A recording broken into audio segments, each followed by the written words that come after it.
Mis padres ignoraron mi emergencia quirúrgica y después me culparon por haberlos echado. ¿No puede esperar esto? Estamos ocupados ahora mismo. Ese fue el mensaje que me envió mi padre justo después de que le informara que había sufrido un accidente y necesitaba que viniera a firmar para autorizar mi cirugía. Al leer ese mensaje, tan frío y distante, no supe de inmediato qué sentir. Solo me repetía una y otra vez, si quien estuviera acostada en la sala de emergencias ese día hubiera sido mi hermana Bella en lugar de mí, ¿habría reaccionado igual? Ese mensaje marcó el inicio de todo lo que vendría después. Déjame contarte mi historia. Me llamo James Murphy, tengo 34 años y vivo con mi esposa Emma en un apartamento en Manhattan, Nueva York, a unos 15 minutos en metro del distrito financiero. Trabajo como analista financiero senior en una importante firma de inversiones. Siempre me he considerado afortunado. A los 18 años, obtuve una beca completa para una universidad de gran prestigio. 4 años después, me gradué justo cuando el mercado bursátil atravesaba un auge. Para cuando cumplí 26, ya había ahorrado lo suficiente para comprar mi primer apartamento. A los 30, me ascendieron a un puesto de dirección. Desde fuera, mi vida parecía estable. Y en gran medida, lo era. Tenía una familia que, aunque lejos de ser perfecta, seguía siendo un lugar al que podía regresar en Navidad, en Acción de Gracias o en alguna que otra reunión de fin de semana. Sin embargo, todo cambió hace 2 años, a raíz de un hecho inesperado. Sufrí un accidente. Irónicamente, ese accidente me llevó a conocer a Emma, quien hoy es mi esposa, pero también me permitió ver con claridad una verdad que me había negado durante años, y encontrar el valor para cortar definitivamente los lazos con Connor, Evelyn y Bella, las personas que solía llamar padre, madre y hermana menor. Fue un viernes por la tarde. Acababa de terminar una reunión con la junta directiva y volvía a casa conduciendo por la FDR Drive, cuando de pronto, un camión que venía en sentido contrario perdió el control y se desvió directamente hacia mi carril. Solo me dio tiempo a girar el volante hacia la derecha para evitar una colisión frontal. El impacto sonó como si un bloque de acero cayera desde un rascacielos sobre el asfalto. Aunque los airbags se desplegaron a tiempo, mi cabeza golpeó con fuerza contra el marco lateral. Sentí como la sangre empezaba a correr desde mi frente hasta la mejilla. Mi visión se volvió borrosa y un zumbido penetrante llenó mis oídos. A pesar de todo, permanecí consciente. Unos 15 minutos después, llegó la ambulancia. Los técnicos de emergencia inmovilizaron mi cuello con un collar rígido y me subieron a una camilla. Durante el trayecto al hospital, una enfermera joven me hacía preguntas constantes: ¿sabe qué día es? ¿Puede decirme dónde está? ¿Cuál es su nombre completo? Pude responderlas todas, aunque tuve que detenerme a pensar en algunas. Sentía que mi cabeza estaba siendo aplastada por una piedra enorme, y todo se movía a mi alrededor como si estuviera envuelto en una neblina espesa. Al llegar al hospital Mount Sinai, me recibió el Dr. Peterson, un hombre mayor, con el cabello entrecano, voz serena y una presencia tranquilizadora. Me realizó un examen neurológico básico y ordenó una tomografía computarizada. 30 minutos más tarde, volvió con los resultados y me dijo con tono serio: ha sufrido una conmoción cerebral leve, y su hombro derecho está severamente dislocado. Si no intervenimos de inmediato, existe un alto riesgo de daño nervioso permanente. Asentí para que supiera que lo había entendido y que aún estaba alerta. Entonces, continuó, debido al traumatismo craneal, su capacidad para tomar decisiones está afectada. Según el protocolo médico, debemos evaluar si usted está en condiciones de otorgar un consentimiento informado antes de administrarle anestesia general. Esas palabras me golpearon con fuerza. Siempre me había enorgullecido de tener el control, de encargarme de todo por mi cuenta, pero esta vez, no había nada que pudiera hacer. El Dr. Peterson, con paciencia, me explicó que, legalmente, no podía firmar el consentimiento quirúrgico por mí mismo. Necesitaba contactar con un familiar directo para que aprobara el procedimiento. Con la mente aún confusa y el hombro ardiendo de dolor, sabía que no tenía alternativa. Aunque me doliera, tenía que llamar a las personas que todavía consideraba mi familia. Las primeras que vinieron a mi mente fueron mis padres, Connor y Evelyn. Mi cabeza latía con oleadas de dolor agudo, la vista se me iba y venía, pero estaba lo suficientemente consciente como para recordar la contraseña de mi teléfono. Me giré hacia la enfermera, Emma, que seguía junto a mí, y le dije: la contraseña de mi teléfono es 0102, ¿podrías llamar a mis padres por mí? Emma asintió y desbloqueó rápidamente el teléfono usando el código que le di. Unos minutos después, se volvió hacia mí y dijo: llamé a los contactos guardados como papá y mamá, pero nadie contestó. Al escuchar eso, intenté incorporarme, pero un dolor agudo atravesó mi hombro derecho como un cuchillo, obligándome a recostarme de nuevo de inmediato. No podía moverme, así que Emma se ofreció a enviarles un mensaje. Me ayudó a redactar un texto simple para mi padre: tuve un accidente. Estoy en el hospital Manzana, ¿puedes venir a ayudarme? Menos de 2 minutos después, el teléfono sonó. Emma lo atendió, con la esperanza de que respondieran, pero al leer el mensaje, su voz se suavizó. Dijeron que van a cenar a casa de Bella. Al oír esas palabras repetidas en voz alta, me quedé sin habla. Sentía la mente como llena de algodón, y una extraña sensación de vacío pesado se instaló en mi pecho. Un instante después, al ver que seguía en silencio e inmóvil, Emma me preguntó si quería enviarles otro mensaje. Asentí. Ella escribió un nuevo texto en mi nombre: papá, necesito una cirugía. El hospital requiere el consentimiento de un familiar. Los siguientes 5 minutos transcurrieron en completo silencio. Lo único que podía oír era el pitido constante del monitor cardíaco y el eco de pasos ocasionales en el pasillo. Entonces, el teléfono vibró de nuevo con un nuevo mensaje. Emma lo revisó de inmediato. Después de un breve y atónito silencio, susurró: Dios mío, por la forma en que su voz se quebró, supe que algo andaba mal. Le pregunté qué decía. Vaciló un momento y luego leyó en voz alta: ¿no puede esperar esto? Estamos ocupados ahora mismo. Si es urgente, llama a tu abuelo. Emma me miró con los ojos llenos de compasión. En cuanto a mí, algo estalló por dentro. Una oleada de furia se encendió en mi pecho como madera seca atrapando fuego. La cabeza me palpitaba, el corazón me latía con tal fuerza que sentía que iba a estallar. La ira, combinada con el traumatismo craneal, me sobrepasó. La visión se me nubló, los oídos me zumbaban, y sentí como si alguien me apretara el pecho, dejando sin aire mis pulmones. Luego, todo se volvió negro.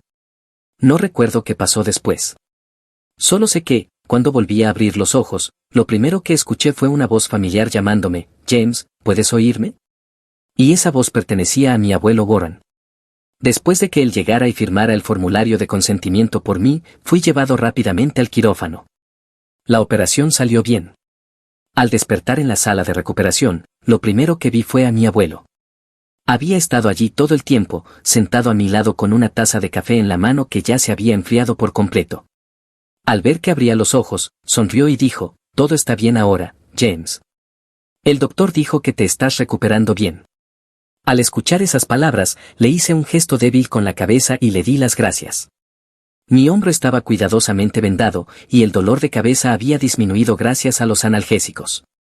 Pero lo que más consuelo me trajo no fue la cirugía exitosa, sino saber que había alguien que se preocupaba lo suficiente como para estar allí. Después de hacerme unas cuantas preguntas sobre cómo me sentía, mi abuelo guardó silencio. Miró por la ventana durante un rato, como si se hubiera perdido en pensamientos profundos. Sus ojos reflejaban una tristeza silenciosa, como si estuviera reviviendo recuerdos que preferiría olvidar. Unos minutos más tarde, se volvió hacia mí. Con voz baja y firme, dijo: James, no todos los que comparten tu sangre son realmente tu familia. Al oír eso, algo dentro de mí se rompió en 1000 pedazos. Pero, al mismo tiempo, sentí que por fin alguien había dicho en voz alta la verdad que yo había llevado dentro durante años. Esas palabras cortaron los últimos hilos que me ataban a la ilusión de tener una familia amorosa, de manera suave, pero definitiva. Permanecí en el hospital 4 días más antes de recibir el alta. Durante ese tiempo, fue mi abuelo quien se ocupó de mí. En cuanto a mis padres, no hubo ni un solo mensaje ni una llamada. Nadie se presentó en la puerta de la habitación del hospital. El teléfono permaneció en silencio, como si ya no quedara nada que decir entre nosotros.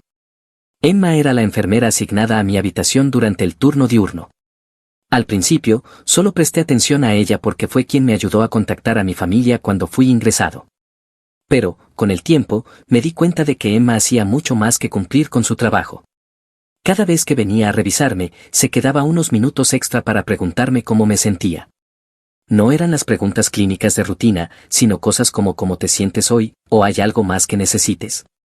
Sus ojos siempre irradiaban una calidez genuina, muy distinta a la profesionalidad distante del personal médico habitual. Lo que más me llamó la atención fue la forma en que Emma me miraba. No había lástima en su mirada, ni condescendencia.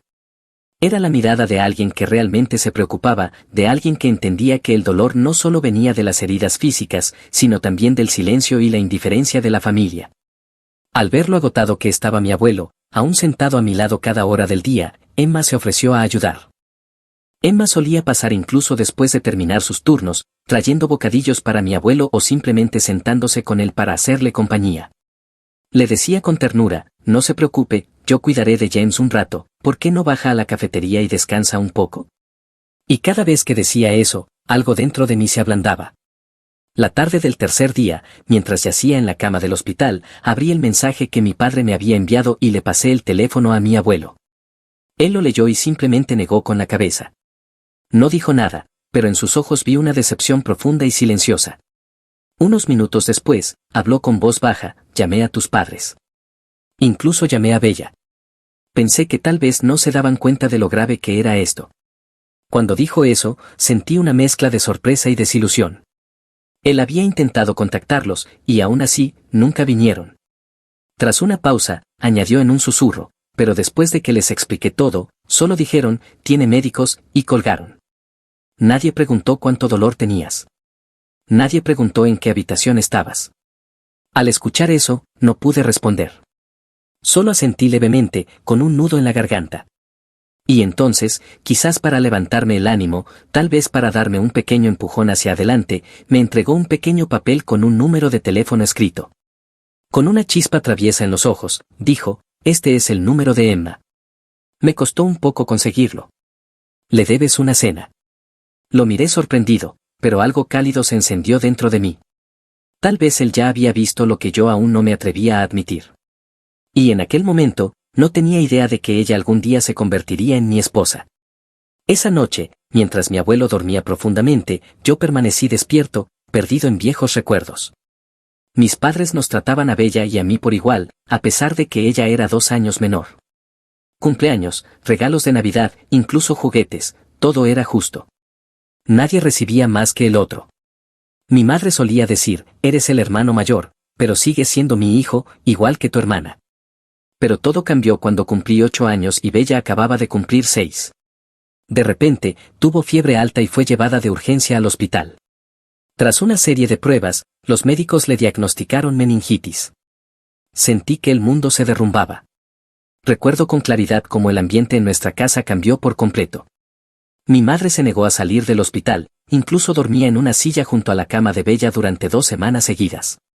Mi padre dejó de trabajar para quedarse allí. Sus ojos estaban enrojecidos por las noches sin dormir. Lo vi llorar por primera vez en mi vida. Un hombre tan fuerte como él, temblando cada vez que un médico entraba en la habitación. En ese momento, entendí que ella necesitaba sus cuidados. Incluso me sentí orgulloso de poder encargarme de las cosas por mí mismo, sin ser una carga adicional. Iba solo a la escuela, hacía la tarea sin ayuda. Los vecinos solían decir que era un niño muy maduro. Nunca esperé que todo volviera a ser como antes. Después de que Bella se recuperó, se convirtió en la niña especial de la casa. Cada vez que tropezaba, mi madre se alarmaba, temiendo que aún fuera frágil. Cuando sus calificaciones bajaban, mi padre decía, no la presiones, su cerebro todavía se está recuperando. Y Bella, ella aprendió a vivir en ese rol. Poco a poco, descubrió cómo usar la preocupación de mis padres a su favor. Si no quería hacer los quehaceres, solo tenía que decir, me duele la cabeza. Si quería algo, mencionaba que se sentía cansada. Y mis padres siempre cedían. No creo que Bella tuviera intención de manipularlos. Solo era una niña que aprendió a leer el ambiente. Pero lo que más me molestaba era cómo la actitud de mis padres hacia mí cambió con el tiempo. Si pedía igualdad, decían que me faltaba empatía. Si hablaba del favoritismo, me llamaban egoísta y afortunado por estar sano. Mi madre siempre decía, deberías estar agradecido de no haber pasado por lo que tu hermana vivió. Pero hubo momentos, al ver la manera en que Bella era amada sin condiciones, en los que secretamente deseaba haber sido yo quien estuviera en esa cama de hospital. Con el tiempo, ya nadie necesitaba recordarme cuál era mi lugar en la familia. Yo era el hijo normal, el que no necesitaba atención especial. Y ahora, ese deseo se había hecho realidad, yo era el que estaba en el hospital. Pero no vi a mis padres a mi lado, como habían estado con Bella. Nadie se quedó despierto toda la noche. Nadie lloró de miedo. Solo hubo un mensaje frío y distante: ¿no puede esperar esto? Estamos ocupados ahora mismo. Fue entonces cuando finalmente vi la amarga verdad. Estar en el hospital no te hace merecedor de amor. El amor tiene que estar allí ya, esperando una razón para mostrarse. Para entender por qué el mensaje de mi padre me dolió tanto, necesito contarte todo lo que dejé atrás. Todo lo que aporté desde que tenía 18 años. Ese año, mi familia se declaró completamente en bancarrota. Mi padre, Connor Murphy, solía dirigir una pequeña empresa de transporte con sede en Queens, pero después de una mala inversión en un proyecto logístico fallido, la compañía colapsó, dejándonos con más de $600,000 en deudas. Aún recuerdo la noche en que mi padre se sentó en la mesa de la cocina, con la cabeza entre las manos, sosteniendo un aviso de ejecución hipotecaria del banco. Su voz temblaba cuando nos dijo que teníamos que mudarnos a una casa de alquiler. Lo siento, chicos. Lo más difícil no fue perder la casa, sino ver llorar a mi padre. Un hombre que siempre había visto como fuerte, inquebrantable, ahora estaba allí, roto. Mi madre le puso una mano en el hombro para consolarlo, pero también vi cómo las lágrimas se acumulaban en sus ojos. Poco después, nos mudamos a un pequeño apartamento de alquiler en el Bronx, y todo en nuestras vidas cambió. Mi madre empezó a trabajar turnos dobles en una empresa de limpieza para mantenernos a flote. Mi padre pasaba los días buscando empleo, pero su edad y el historial de bancarrota lo llevaron a una serie de rechazos sin fin. En cuanto a mí, decidí que no sería una carga más. Obtuve una beca completa para estudiar en Baruch College justo al terminar la secundaria. Al mismo tiempo, tomé varios trabajos de medio tiempo, trabajaba en una cafetería cercana, en una librería Barnes & Noble y los fines de semana daba clases particulares de matemáticas a estudiantes de secundaria. Trabajaba casi 40 horas a la semana mientras mantenía un promedio de calificaciones de 3.8. ¿Y Bella? Ella no solicitó becas, ni buscó trabajo. Se inscribió en un colegio comunitario con matrícula más baja, pero aún así dependía de nuestros padres para todo: matrícula, comida, incluso ropa nueva. Mis padres se desvivían por apoyarla, a pesar de lo ajustado que estaba todo. Recuerdo una cena en la que le dije: deberías conseguir un trabajo de medio tiempo para ayudar. Pero antes de que pudiera responder, mi padre intervino: la salud de Bella aún no está completamente estable. Después de lo que pasó con la meningitis, no podemos presionarla demasiado. Al escucharlo defenderla tan rápidamente, Bella esbozó una leve sonrisa y dijo: intentaré buscar algo. Pero pasaron meses, y nunca lo hizo. Y mis padres seguían buscando excusas por ella. Después de esa noche, nunca volví a mencionarlo en la mesa. Pasaron 4 años de universidad y me gradué con un título en finanzas. Casi de inmediato, conseguí un trabajo en Goldman Sachs con un salario inicial de $80,000 al año, una cifra con la que muchos de mis compañeros solo podían soñar. 5 años más tarde, con 27, había ahorrado lo suficiente para comprar mi primer condominio en el Lower East Side. No alardeé ante nadie de la familia. Solo me sentía orgulloso en silencio de lo que había logrado. Mi madre me llamó en noviembre. 2 años después, justo antes de Navidad, sonaba cansada. Dijo: James, el casero acaba de decirnos que la renta subirá a $2,000 al mes. No podemos pagar eso. No sé qué vamos a hacer. Al escuchar eso, se me encogió el pecho. Por muy injustos que hubieran sido conmigo, seguían siendo mis padres. No podía simplemente quedarme de brazos cruzados y ver cómo los empujaban a vivir en un barrio deteriorado por no poder pagar la renta. Una semana después, decidí usar $300,000 de mis ahorros para comprarles una pequeña casa en Astoria, Queens. Tenía un dormitorio y un pequeño jardín trasero. Era lo justo para darles un lugar estable después de tantos años de dificultades. El día que les entregué las llaves, mi madre me abrazó con fuerza y dijo: James, estoy tan orgullosa de ti. Eres el mejor hijo que podría tener. En ese momento sonreí, creyendo que todos los años duros habían valido la pena. Pero esa sensación no duró más de 3 semanas. Un jueves por la tarde, mi madre llamó de nuevo. Esta vez, su voz era vacilante. Dijo: James, esta casa se siente un poco pequeña, ¿crees que podrías conseguir una más grande para que Bella se mude con nosotros? Acaba de terminar con su novio y necesita estar cerca de la familia. Me quedé atónito. Bella tenía 26 años en ese momento, trabajaba a tiempo completo en un estudio de diseño gráfico y era completamente capaz de alquilar su propio lugar. Tratando de mantener la calma, le dije: Bella puede pagar su propio apartamento. Es una adulta y tiene ingresos. Pero mi madre lo desestimó con un tono más firme. Respondió, Bella solo gana 50.000 al año, no como tú. Y además, es una chica. Necesita más protección. Eso me hizo hervir la sangre.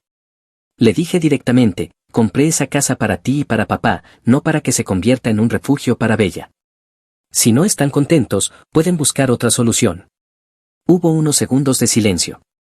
Luego, con una voz triste, dijo, James, ¿cuándo te volviste tan egoísta? La familia se trata de amor y de compartir. Y fue en ese momento cuando comprendí algo doloroso, a los ojos de mi madre, todo lo que yo hacía solo tenía valor si, de alguna forma, seguía sirviendo a Bella.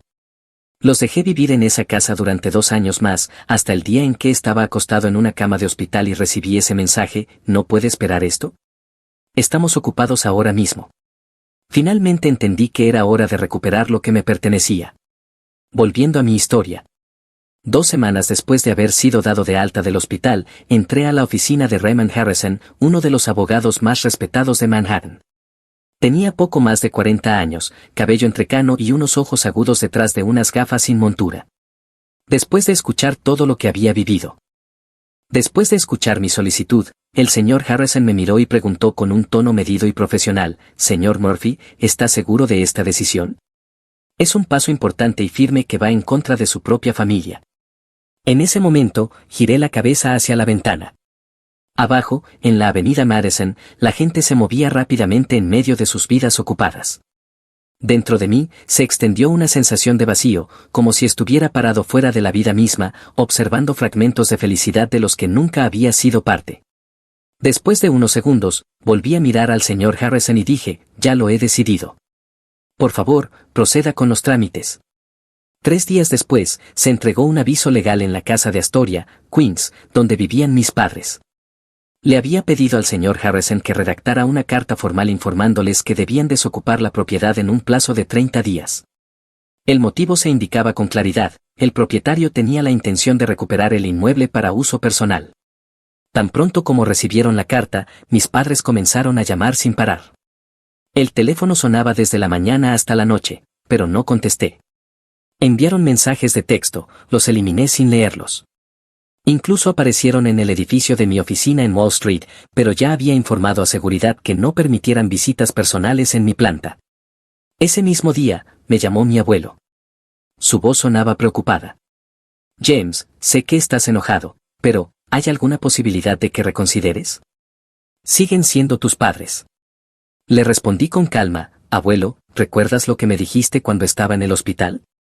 Dijiste que no todos los que comparten tu sangre son realmente familia. Ahora entiendo lo que eso significa. Guardó silencio durante un largo momento. Finalmente, suspiró y dijo, te entiendo, James.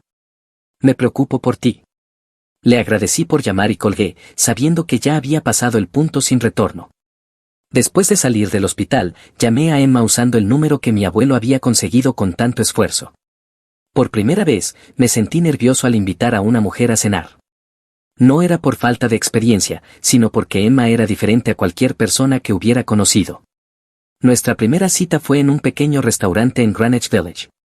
Pensé que hablaríamos de lo habitual, trabajo, pasatiempos, el clima.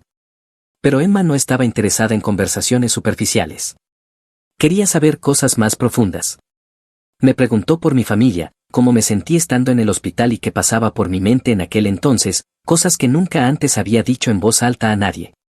Lo que más me sorprendió fue que Emma no me juzgó cuando hablé de mi familia. Solo escuchó y asintió, como si realmente entendiera. No vi lástima ni sorpresa en sus ojos, solo una empatía genuina. Después de esa noche, empezamos a vernos con más frecuencia, casi siempre por las tardes. Y con cada encuentro, descubría una nueva faceta de ella. Emma nació y creció en Brooklyn, la menor de 3 hermanas. No se convirtió en enfermera por presión familiar, sino porque realmente quería cuidar a las personas. Eso explicaba por qué había hecho tanto por mí en el hospital, porque su amabilidad nunca se sintió como una obligación. Nuestra relación avanzó más rápido de lo que cualquiera de los dos esperaba. Después de solo una semana, Emma se había convertido en la única persona con la que quería compartirlo todo. Y, lo más importante, fue la primera persona que me hizo sentir verdaderamente amado, no por lo que podía ofrecer, sino por quién era. En los días que siguieron, la noticia de que había echado a mis padres de la casa se esparció como pólvora por la familia Murphy. Mis padres compartieron su versión de los hechos, la historia del hijo desagradecido que, sin corazón, le dio la espalda a sus padres envejecidos. La primera llamada vino de la tía Linda, la hermana menor de mi madre. Era lunes por la mañana. Yo tomaba mi café y leía el Wall Street Journal antes de salir al trabajo cuando sonó mi teléfono. En cuanto respondí, gritó al otro lado de la línea, furiosa: James Murphy, ¿qué demonios estás haciendo? ¿Tienes idea? Tu madre lleva llorando 3 días seguidos. Sentí una profunda y familiar fatiga apoderarse de mí. La tía Linda no preguntó qué había pasado. Fue directamente a la acusación. Fríamente, me pregunté, ¿acaso sabe lo que hizo mi padre mientras yo estaba en el hospital? Hubo una pausa. Luego, con voz vacilante, dijo: bueno, aún así, no puedes simplemente echar a tus padres de su casa. Ahí supe que explicar cualquier cosa sería inútil. Con tono firme le dije: tía Linda, esta fue mi decisión. No voy a discutir sobre eso. Y colgué. Menos de 2 horas después, me llamó mi primo Marcus. Su tono era confrontativo desde el inicio. James, me enteré de lo que pasó. Lo que hiciste estuvo muy mal. Nadie en esta familia haría algo así. Me empezaron a temblar las manos por la rabia que crecía dentro de mí. Logré hablar entre dientes apretados: Marcus, no me vuelvas a llamar. Y ahí terminó la llamada. No me molesté en dar explicaciones. Sabía que, de todas formas, nadie me creería. Durante el resto de la semana, mi teléfono no dejó de sonar. Parientes lejanos que apenas recordaba me llamaron para regañarme. Amigos de mis padres querían convencerme de que diera marcha atrás. Incluso personas con las que jamás había hablado comenzaron a contactarme para expresar su indignación.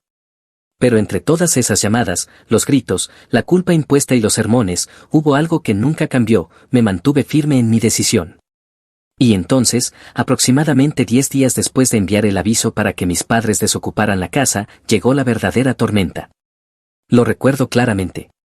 Era una mañana entre semana, temprano.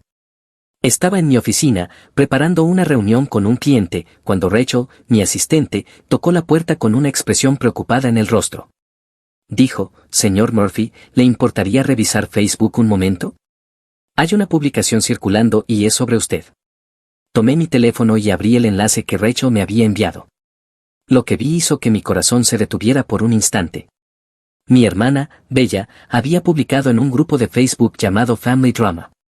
La publicación incluía 4 fotos. La primera mostraba a mis padres empacando sus pertenencias, luciendo agotados y abatidos. La segunda mostraba un pequeño camión de mudanza lleno de cajas. La tercera era una imagen de mi madre sentada en el suelo, con la cara enterrada entre las manos, llorando, y la última foto era mía, tomada unos años atrás. El pie de foto me golpeó como un puñetazo en el pecho. James Murphy ha echado oficialmente a sus padres ancianos de su hogar. La casa en la que han vivido durante los últimos 2 años ahora es solo otra herramienta que utiliza para castigarlos. El dinero puede comprar una casa, pero no una conciencia. Debajo de la publicación, cientos de comentarios empezaban a acumularse. Dios mío, ¿quién le hace eso a sus padres ancianos? Esto es exactamente lo que está mal con esta generación desagradecida. Las personas como esta merecen ser boicoteadas.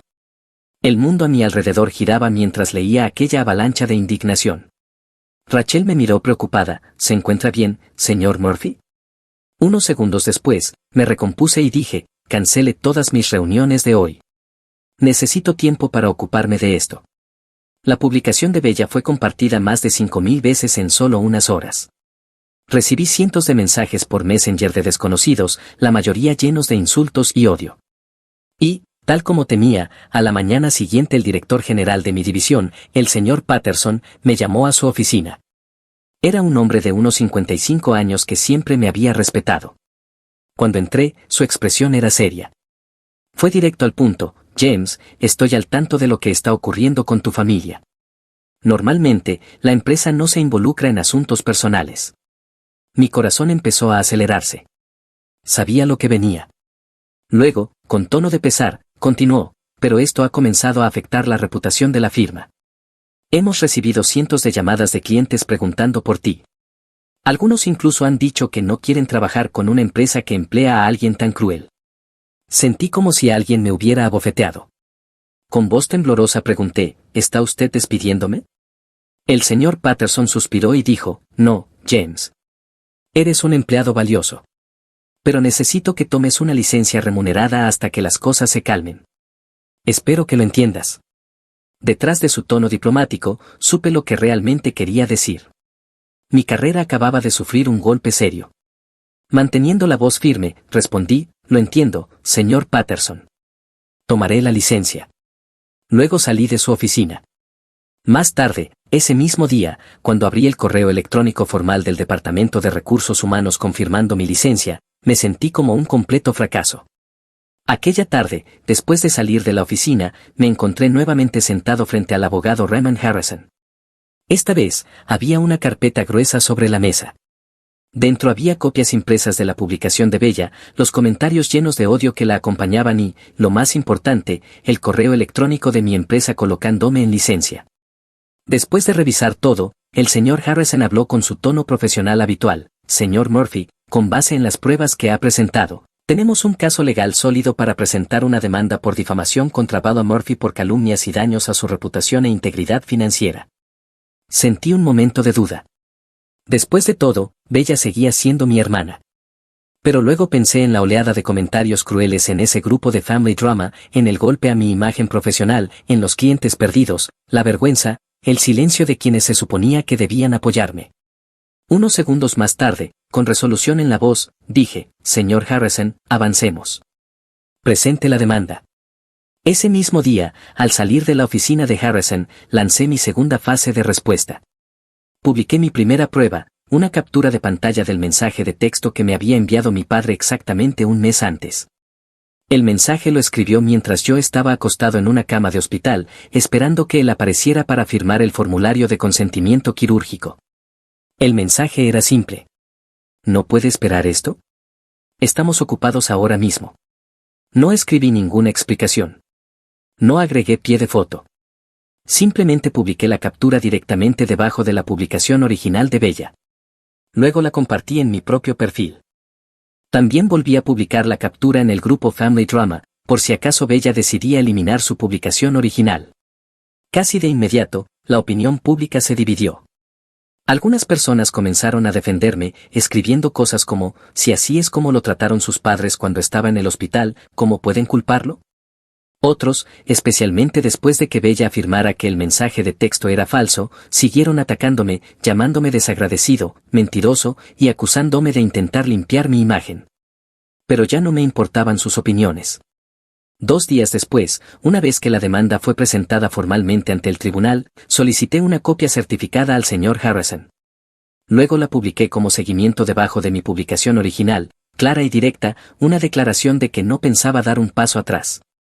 Estaba listo para llevar esto hasta el final. Una semana después de presentar la demanda, recibí una llamada de mi madre. Era la primera vez que me llamaba desde el accidente. Más de un mes de silencio.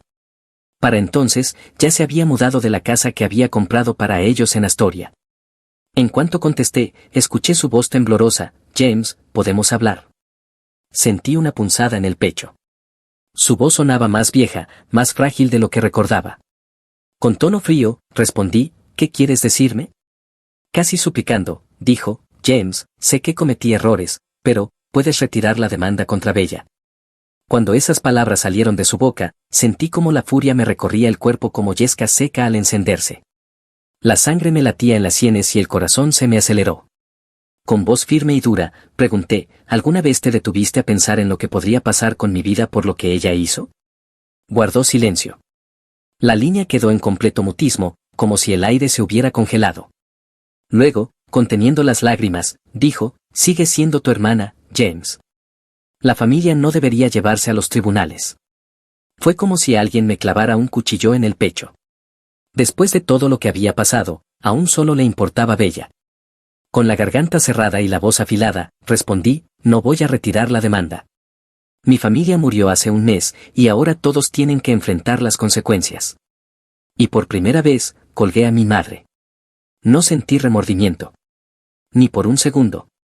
Unas 2 semanas después de aquella llamada, estaba sentado en la sala leyendo cuando sonó el timbre un sábado por la noche.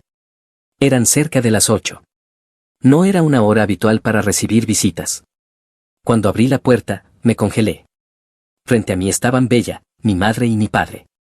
Bella habló primero, su voz temblorosa: James, sé que me equivoqué. Por favor, te lo suplico, retira la demanda. La miré, luego a nuestros padres parados detrás de ella. Mi padre parecía mucho mayor, su cabello completamente canoso, su espalda encorvada. Mi madre estaba más delgada, su rostro hundido, como si llevara mucho tiempo enferma. Bella se quebró en llanto: perderé mi trabajo si no retiras la demanda. Mi esposo ya está hablando de divorcio. Lo perderé todo. Al oír eso, sentí algo retorcerse en el pecho. Después de todo, seguía siendo mi hermana. Pero entonces recordé cómo fue estar en esa cama de hospital, solo, indefenso. Recordé la oleada de odio en redes sociales. Recordé cómo vi mi carrera desmoronarse por una mentira. Con voz fría y firme, dije: Bella, ¿recuerdas cómo nadie vino a verme cuando estaba en el hospital? ¿Sabes lo que se siente leer ese mensaje de papá? Bella no dijo nada. Mantenía la cabeza baja. Mis padres seguían detrás, en silencio. Tras un minuto de silencio incómodo, mi madre dio un paso al frente. Su voz era suplicante: James, por favor, retira la demanda. Te prometo que lo compensaremos. Haré lo que me pidas. Al escuchar eso, me invadió un cansancio profundo. Respondí en voz baja: mamá, hay cosas que no se pueden reparar. La reputación, la confianza y la dignidad son casi imposibles de recuperar una vez que se pierden. Y el amor, el verdadero amor, no nace de la obligación. Así que por favor, no me hables de compensaciones. Luego me volví hacia Bella, que aún no alzaba la vista, y le dije: cuando yo estaba en el hospital, nadie vino por mí. Y ahora, yo no puedo ser el que venga a salvar a nadie. Con eso, di un paso atrás y cerré la puerta. A través del cristal, los vi quedarse allí por un rato, y finalmente, darse la vuelta y marcharse. Aproximadamente 2 meses después, el Tribunal de Manhattan escuchó mi caso contra Bella. El juicio duró 3 días, con varios miembros de la familia y conocidos presentes en la sala. El abogado Raymond Harrison había construido un caso meticuloso. Presentó, punto por punto, cómo la publicación de Bella en Facebook había dañado mi reputación profesional y afectado gravemente mi carrera. Emma estaba sentada en la fila reservada para mis acompañantes, su mano firmemente aferrada a la mía. Cada vez que la tensión llenaba la sala, su presencia era mi ancla, mi fuente más fuerte de apoyo durante aquellos difíciles días en el tribunal. El primer día, el señor Harrison presentó el mensaje de texto enviado por mi padre, el que escribió mientras yo estaba hospitalizado. Cuando se leyó en voz alta en la sala, noté a varias personas negar con la cabeza, visiblemente perturbadas. En el segundo día, y expertos en manejo de reputación subieron al estrado. Hablaron sobre cómo la publicación de Bella se volvió viral y cómo esa visibilidad afectó mi imagen pública. La doctora Martínez, experta en redes sociales, declaró: esta publicación fue compartida más de 5.000 veces y generó miles de comentarios negativos. El daño a la reputación del demandante es severo y de larga duración. En el tercer día, Bella finalmente aceptó toda la responsabilidad. Con voz temblorosa, dijo ante el tribunal: reconozco que no me tomé el tiempo para entender la situación completa antes de publicar. Dejé que mis emociones me dominaran y causé un daño grave a mi hermano. Cuando el juez le preguntó si había tenido la intención de perjudicar mi reputación, Bella respondió: no, su señoría, pero entiendo que la intención no justifica las consecuencias. Después de 3 días de testimonio, el jurado necesitó solo 2 horas para llegar a un veredicto. El juez Rodríguez, un hombre severo de unos 50 y tantos años, leyó la decisión en voz alta: Bella debía publicar una disculpa pública en cada plataforma donde se hubiera compartido la publicación original. También se le ordenó pagar $20,000 en daños emocionales y $45,000 por pérdidas profesionales relacionadas con mi suspensión de 3 meses en el trabajo. Un total de $65,000 a ser pagados en un plazo de 60 días. Mientras se leía el veredicto, vi cómo Bella se desplomaba en su asiento, el rostro pálido. Su esposo, Michael, estaba sentado a su lado en completo silencio. Mis padres permanecieron inmóviles, sin poder pronunciar una palabra. Emma apretó mi mano y susurró: ya terminó. Al día siguiente del fallo, Bella publicó la disculpa exigida por el tribunal. Escribió: estuve equivocada al publicar información falsa sobre mi hermano James Murphy. Pido disculpas por el daño causado a su reputación y carrera. He aprendido que la verdad importa más que las emociones. Pero la disculpa llegó demasiado tarde. El estudio de diseño donde trabajaba Bella rescindió su contrato en cuanto se anunció el veredicto. Una semana después, Michael solicitó el divorcio, citando estrés insoportable e inestabilidad financiera. Ver cómo la vida de Bella se desmoronaba no me hizo sentir victorioso. No me sentí satisfecho. Lo que sentí fue un vacío inmenso, como si acabara de ganar una guerra que nadie quería pelear. Han pasado 2 años desde aquel accidente. El momento que, indirectamente, llevó al colapso de mi familia. Mi vida ha vuelto a encontrar su ritmo. Después del juicio, el señor Patterson me ascendió a vicepresidente.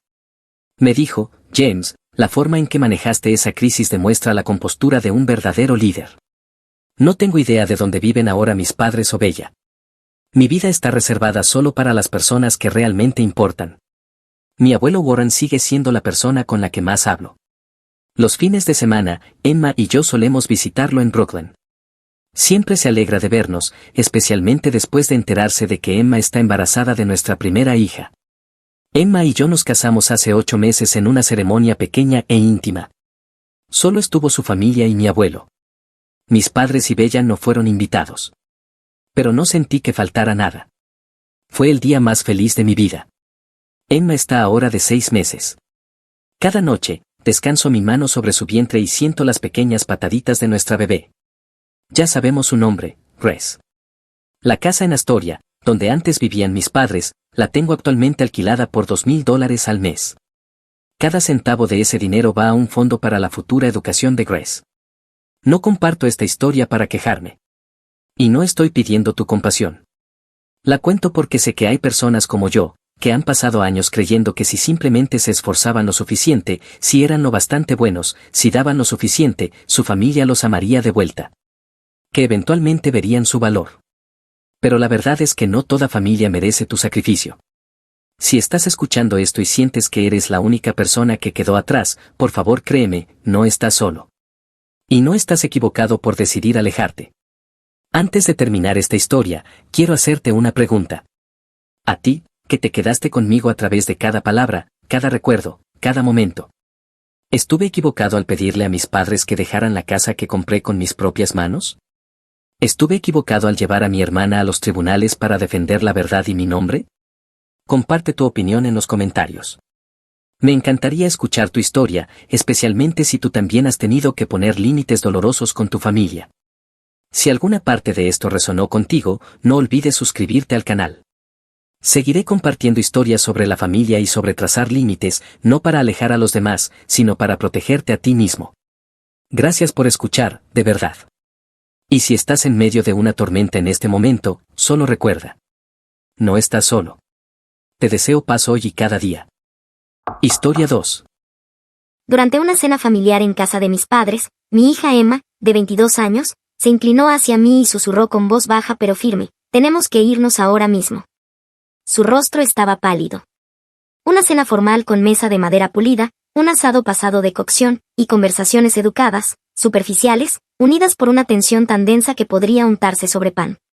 Cada cierto tiempo, repetimos este pequeño ritual que mis padres insisten en mantener. Dicen que es importante conservar los lazos familiares. Mi madre lo repite como si el grupo de WhatsApp no fuera ya una especie de prisión emocional. Mi esposo y yo llegamos con 6 minutos de retraso, lo que para mí es el equilibrio perfecto entre la cortesía y la evasión, ni tan temprano como para tener que ayudar, ni tan tarde como para generar críticas. Kevin, mi hermano, ya estaba allí. El eterno hijo ejemplar. Aún se presenta como alguien entre empleos, aunque todos sabemos que eso significa pasar los días en casa de nuestros padres, viendo canales de noticias sensacionalistas y navegando por teorías conspirativas en Internet. Estaba sentado en la cabecera de la mesa, como si la casa le perteneciera. Nuestros padres prácticamente lo alimentaban a cucharadas. Su esposa y su hijo no estaban, está atravesando un divorcio, así que su ausencia era esperada. Nadie mencionó el tema, por supuesto, simplemente evitábamos mirar esas sillas vacías, como si fuésemos terapeutas del duelo en medio de una celebración. Emma también estaba presente. Recién graduada de la Facultad de Derecho, con su primer empleo en un prestigioso bufete donde las puertas se cierran correctamente y los baños no dan miedo de usar. Un título importante, una responsabilidad aún mayor. Se notaba cansada, pero se esforzaba por mantener las apariencias, como siempre lo hace. La cena fue lo de siempre, patatas frías, críticas tibias.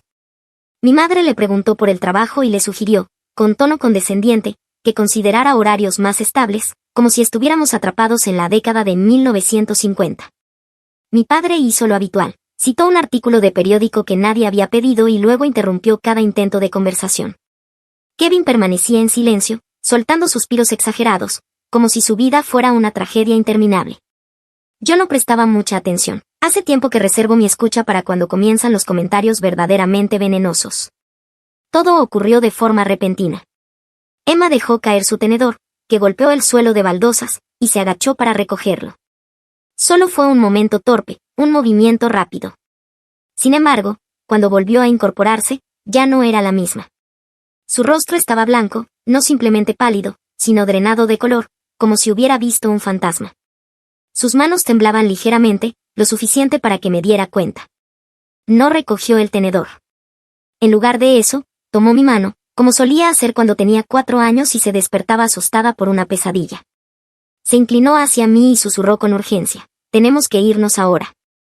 Sentí ese vacío en el pecho que se produce cuando algo anda mal, ese momento en que el cuerpo lo sabe antes que la mente. La miré. Sus ojos estaban vidriosos, no estaba llorando, pero casi. «¿Qué ocurrió?», pregunté con voz baja. No respondió de inmediato. Parpadeó, me miró como si la respuesta fuera evidente, y finalmente dijo con frialdad: «No miraste debajo de la mesa».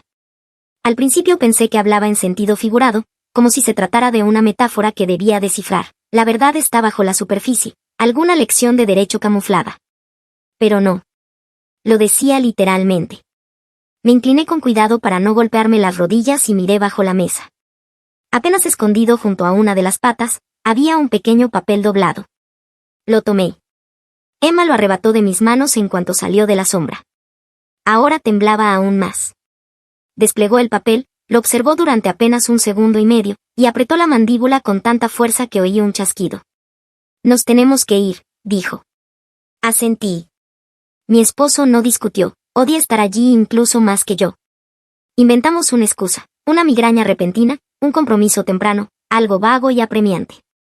Mis padres alzaron las cejas, pero no insistieron.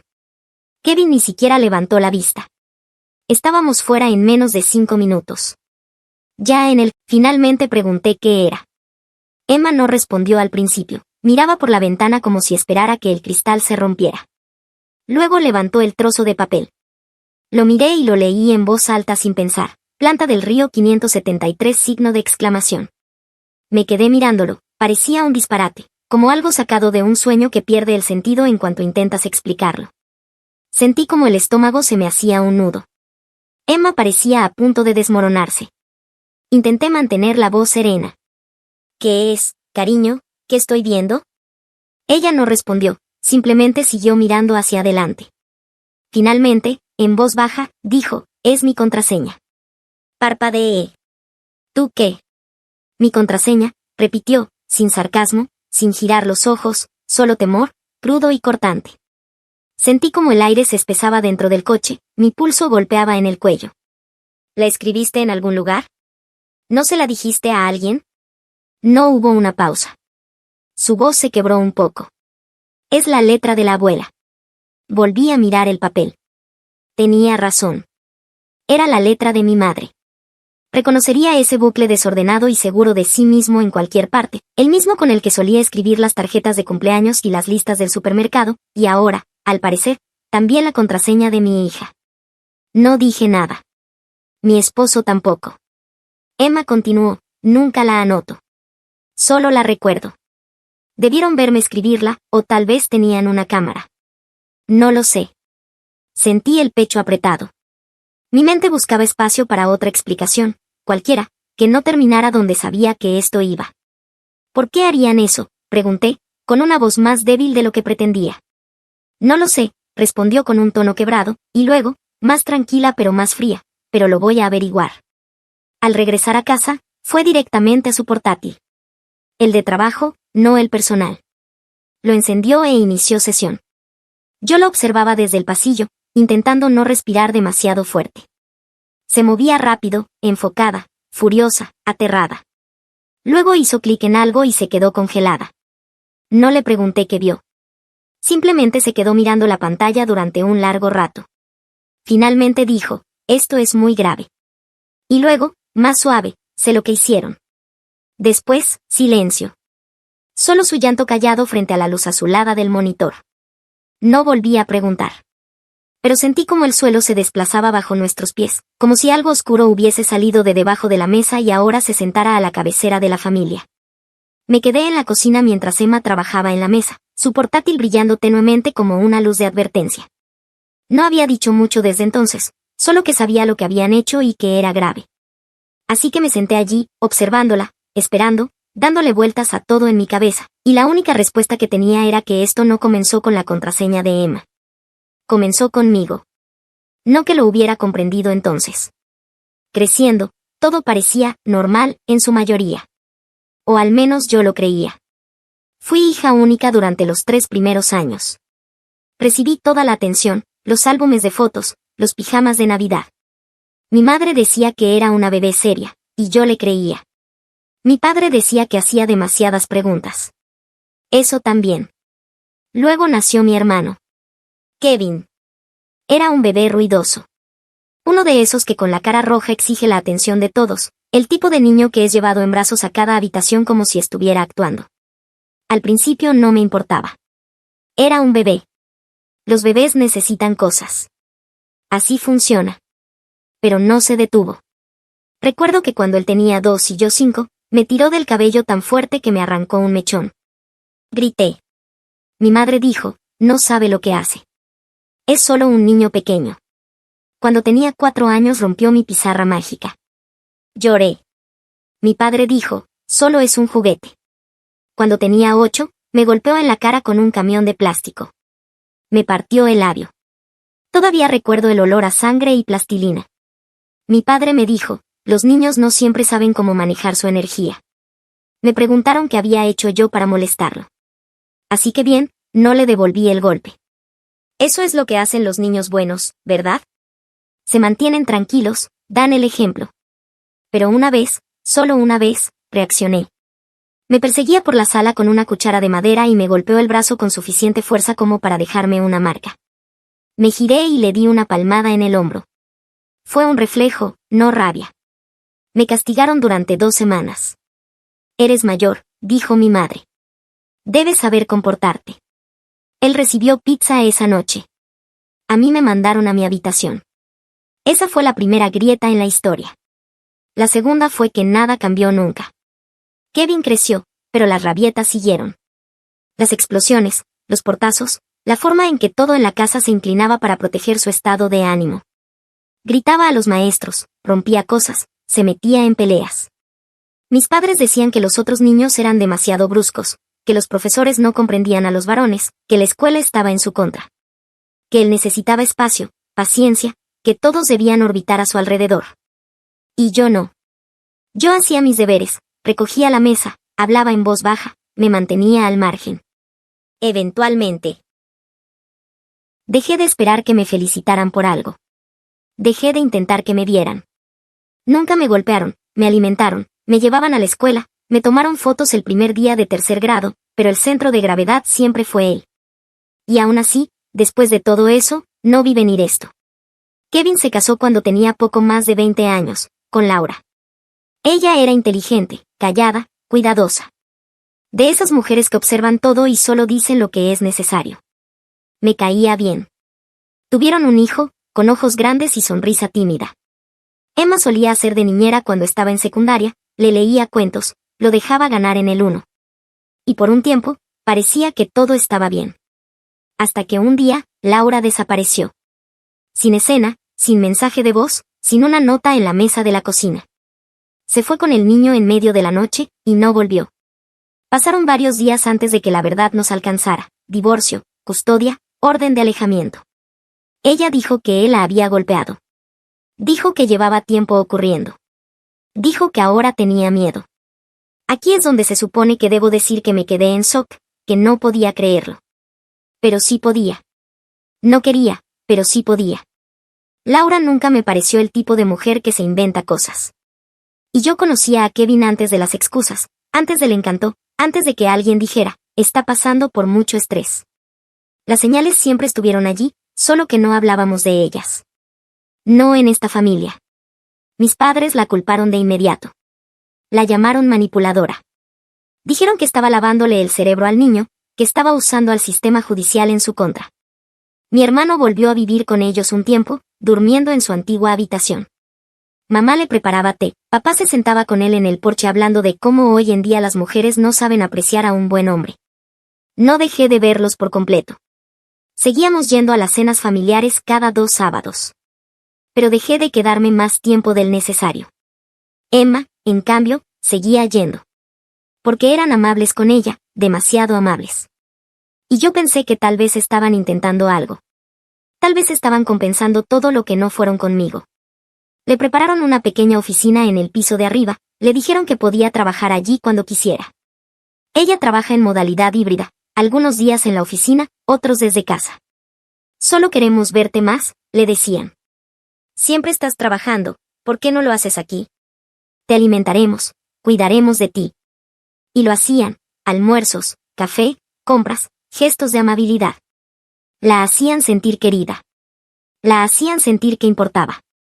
Y ahora estoy sentada frente a ella, observándola trabajar bajo el resplandor de la pantalla de su portátil, y no puedo dejar de pensarlo. Esa pequeña habitación. Aquella salida por un sándwich. Estamos tan orgullosos de ti. Ahora que encontró esa contraseña, su contraseña de trabajo, escrita aparentemente con la letra de mi madre, no puedo dejar de reproducirlo una y otra vez. Cada sonrisa, cada empujón sutil para que fuera allí, cada solo queremos verte. Porque algo estaba ocurriendo, y no lo vimos. Ni ella, ni yo. Ellos la querían cerca.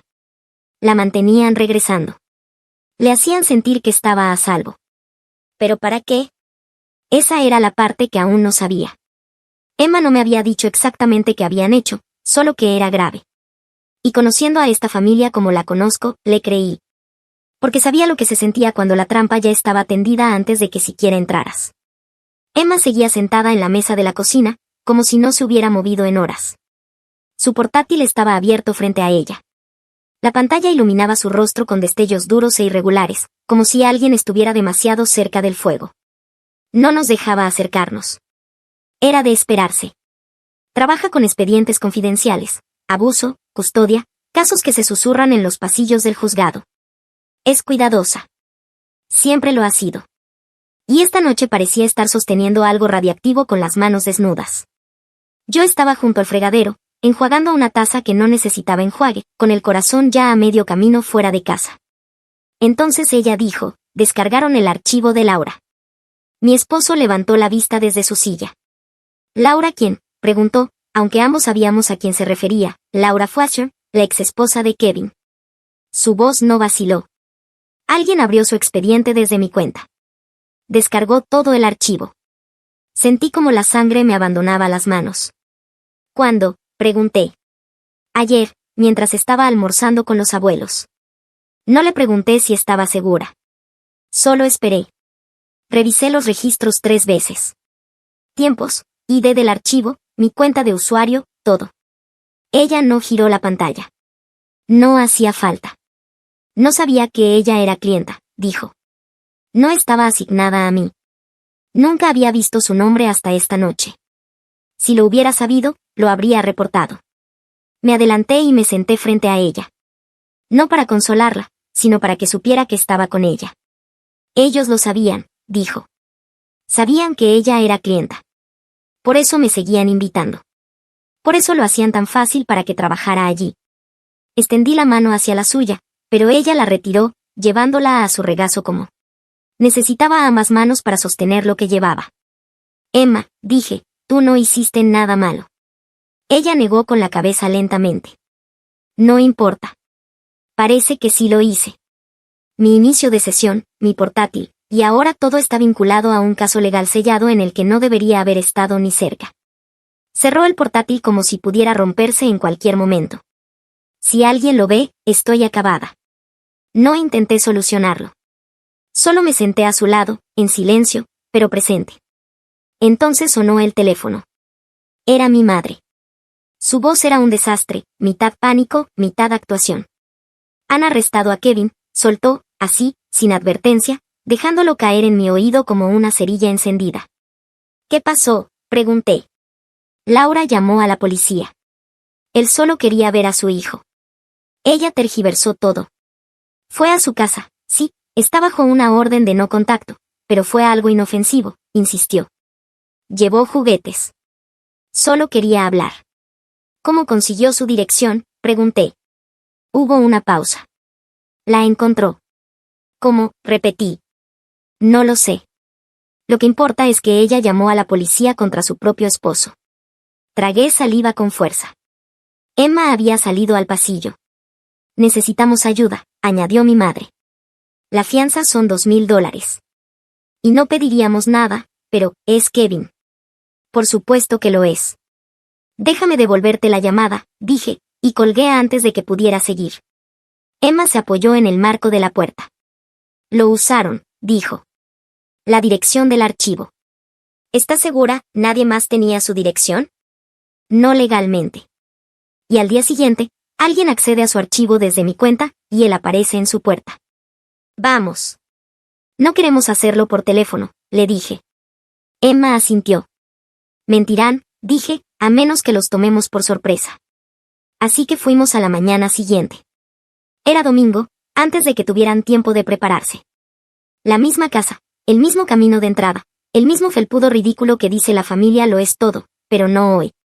Mi padre abrió la puerta como si esperara un brunch. Mi madre nos saludó con una sonrisa cansada. Entramos. Emma no se sentó. Permaneció de pie, tensa, firme. Ustedes robaron mi contraseña, dijo. Me llevaron a almorzar para que Kevin pudiera usar mi portátil mientras yo no estaba. Yo también me quedé de pie, justo a su lado. Mi padre cruzó los brazos. Mi madre puso cara de ofendida, como si la hubiéramos acusado de ser floja. Solo necesitaba ver lo que ella decía, murmuró. No es como si hubiera hecho algo terrible. Usó mi inicio de sesión, dijo Emma, ese archivo era confidencial. Todo lo que hizo, cada documento, todo está registrado bajo mi nombre. Pero tú no fuiste quien lo abrió, dijo mi padre. Intervine, ese no es el punto. Ella es a quien culparán. Emma asintió, con la mirada fija al frente. En mi firma todo queda registrado, quién accede, qué archivo y cuándo. Y alguien accedió a un expediente sellado desde mi cuenta. Ahora parece que fui yo. Mi madre preguntó, aún sin mostrar preocupación, ¿y? Y eso puede traerme consecuencias muy, muy graves. Lo entenderán, dijo mi padre. No lo hiciste a propósito. No lo entienden, dijo Emma, la intención no importa. Era mi cuenta. Eso puede costarme todo, mi trabajo, mi licencia, mi futuro entero. Solo es un trabajo, dijo mi madre. ¿Para Kevin es su vida? Emma los miró fijamente. Dijeron que querían verme más. Dijeron que me extrañaban. Silencio. Fingieron que era por la familia, pero solo querían acceder a mi portátil. Nada. Finalmente, mi madre dijo en voz baja, cuando seas madre, lo entenderás. Di un paso al frente. Yo soy madre. No volvieron a hablar. En el coche, después, nadie dijo una palabra. En un semáforo, finalmente murmuré. No les importó lo que pudiera pasarte. Emma no me miró. Solo siguió mirando por la ventana. Nunca les ha importado. Y seguí conduciendo. Pero esta vez no en círculos. Emma no habló a la mañana siguiente. Pero no tuvo que hacerlo. Bajó las escaleras con su portátil y una carpeta con cremallera. Sin maquillaje. Sin charla trivial. Su rostro tenía esa expresión fría y concentrada que solo le he visto cuando está por presentar un examen, o cuando se prepara para destruir a alguien con hechos. Se hizo una tostada, pero no la comió. Mi esposo intentó preguntarle si quería que la llevara. Ella negó con la cabeza. Tomó su bolso y salió por la puerta. Vi el coche alejarse. Luego simplemente me quedé allí, sosteniendo la tostada intacta. No dijo voy a denunciarlos. Pero lo supe. Y de alguna forma, ese silencio dolía más que si hubiera gritado. Emma regresó antes de lo que esperaba. Parecía haber envejecido un año en mediodía. Estoy en licencia obligatoria, dijo antes de que pudiera siquiera preguntar. Colgó su abrigo, se quitó los zapatos. Ni siquiera tuve que preguntar a quiénes se refería. Dijeron que fui yo quien accedió al archivo. Que no informé del conflicto a propósito. Que estaba intentando ayudar a mi tío. Emma soltó una risa que no fue una risa. No solo lo niegan, lo están reescribiendo. ¿Les contaste a los del despacho lo que realmente pasó?, pregunté. Ella asintió. Y no son estúpidos. Pero no pueden asumir nada sin pruebas. Vacilé. ¿Tienes pruebas? Ella alzó una ceja. Sí. Y finalmente abrió el portátil. Se sentó en el suelo con las piernas cruzadas, como solía hacer cuando tenía 12 años y resolvía ejercicios de matemáticas. Solo que ahora se preparaba para detonar una bomba contra 2 personas que me habían criado. No les había contado aún sobre esto. Tocó su teléfono y abrió una grabación de voz. No sabía si la necesitaría, pero sí. Emma localizó el archivo, lo reprodujo. Un clic suave.